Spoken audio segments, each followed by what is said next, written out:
Hi, my name is Marcus Ruiz-Evans. I wanted to give a part 2 to a video that I did just yesterday. So yesterday I gave out a video about if there had to be quick negotiations to secede for California, what would be the best way to do it quickly. And that was an entire argument on the best way to do it, given all the information that I'd been able to look at so far, and I stand by that. I did want to make an appendix to it and point out something that I've long cautioned everybody about.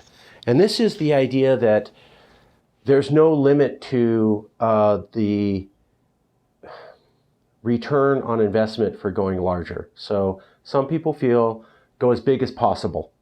There's no drawback to bringing in as many states in a pact as possible. I don't think that's true. I think that California should enter into some sort of pact where it absolutely has total control over the situation, doesn't have to ask anyone for permission to do anything. I don't mean that to be mean or draconian or dictatorial, but if we're leaving a federal system, why go right back into something? The fact is we've been held back. We've had our money mismanaged. We don't need to go back into that bad relationship with a new person. While that is all true, I also think that Oregon and Washington and other states maybe want to be more independent on their own, and enter into a working loose alliance with California would work for them too. Just agree to a couple things. Then California's not dominating them, and they're not dominating us. A loose confederation. I've been hearing that from a lot of Californians, and it seems to make sense to me. Everybody wins. They're not dominated. We're not dominated. We don't give anything up, because if it really came to it, we could do whatever we want as we want, just to be blunt. However, in an alliance where we are a majority, 2/3-ish of the share of the population and financing, we would be in a negotiation strong point for the life of that organization. Given that environment, I completely endorse a pact. If you want to argue on what states join that, that's definitely an argument to have. 5, 3, 7, 10, what's the right number? Okay. But I do want to bring up a point that there is such a thing as going too big and then you broke the whole thing by trying to have everything. So example number 1 is that California has tried this. There was the Pacific Electric Grid and there was the Pacific Climate Alliance. The Western Climate Initiative in 2011, which tried to implement cap and trade amongst multiple states, and the Electric Grid in 2018, which tried to get everybody to get on renewables in 14 states. So you have the Electric Grid 2018, a Climate Initiative 2011. They said, let's go big, let's have as many states on this, but you have to implement a commitment to renewables, but you have to implement a cap and trade regime. And when it came down to it, the red states in the coalition weren't that committed to cap and trade and renewables. Arizona, Utah, Arizona, Idaho. I mean, so we saw where they tried twice to get this big coalition of red states. This is roughly, well, no, this is during the time of Trump. And it didn't work because of political ideology. So it wasn't the blue left states that made these coalitions not fail. It was the conservative states. 2 times, 2011, and then a few years later. They tried this, and the conservative states in those coalitions started saying, well, actually, I like signing agreements, and it was cool when we just kind of said we were working together, but when it came down to building something in my land and spending money on it and telling my voters that I've actually committed to this, and yes, we are redirecting funding to this cause, which the liberals seem to like from these other blue states, boy, they backed out of that quick.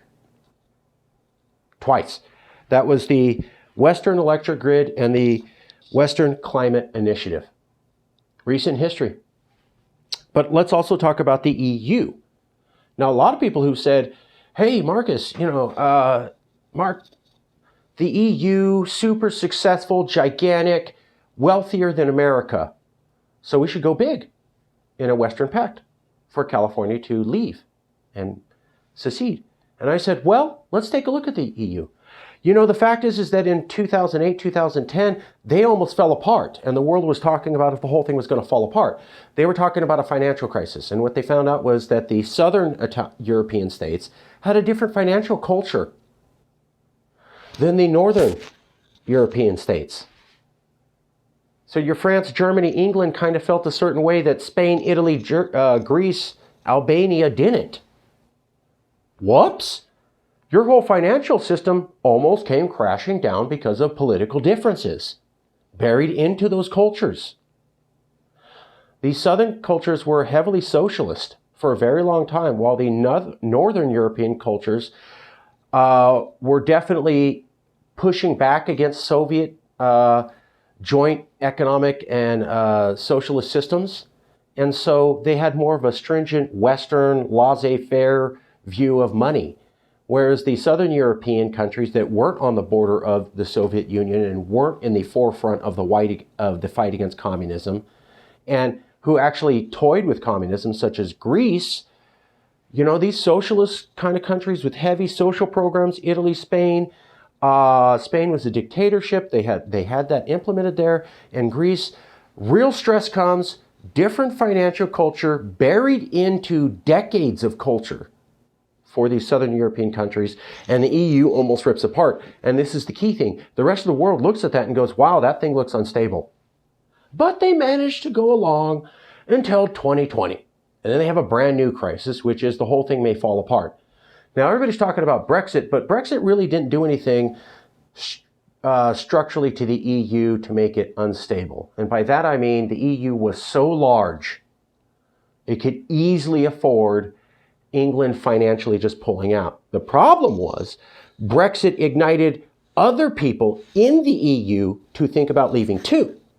And so the EU now had to deal with someone leaving and keeping everybody in the same group.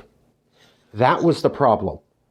And when people in Hungary and other former countries that were owned by the Soviet Union, like Poland and other Eastern Bloc countries, Albania, they have a different opinion about culture, about immigration, about many things. And now they're finding that not everybody's as committed to Western European values as they assumed. Some of these people like the old Soviet-style way of doing things. Well, the EU rushed to get as big as it possibly could. And that meant it brought in Greece and all these other countries. And then it reached out and brought in all the old Soviet countries. And then when stress happened, it almost got ripped apart once and then ripped apart again. That's twice in about 10, 12 years. The thing does not look stable. So, cautionary point. California tried this twice. It failed. The EU tried this. It's highly unstable. Now, with Nevada, Hawaii, Washington, and Oregon, they bring about 15.5 million people to California's 40. They also add a certain amount of economic power. But the point is that California would still be 73.3% of the GDP and 60% of the population, and it would be only with states that are thoroughly blue, meaning that on the big issues, we're not going to have disagreement. Now, I'm a Californian. We have a unique culture here, not found in Oregon, Washington, Nevada, Hawaii.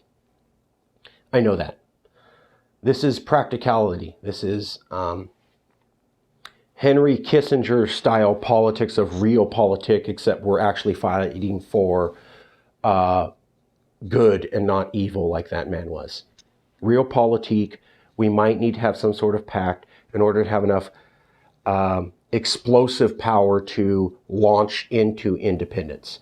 As long as we keep the population and economic numbers and resources in where we're roughly at that 2/3 level, we don't have to worry about going back into the same problem that we had with America.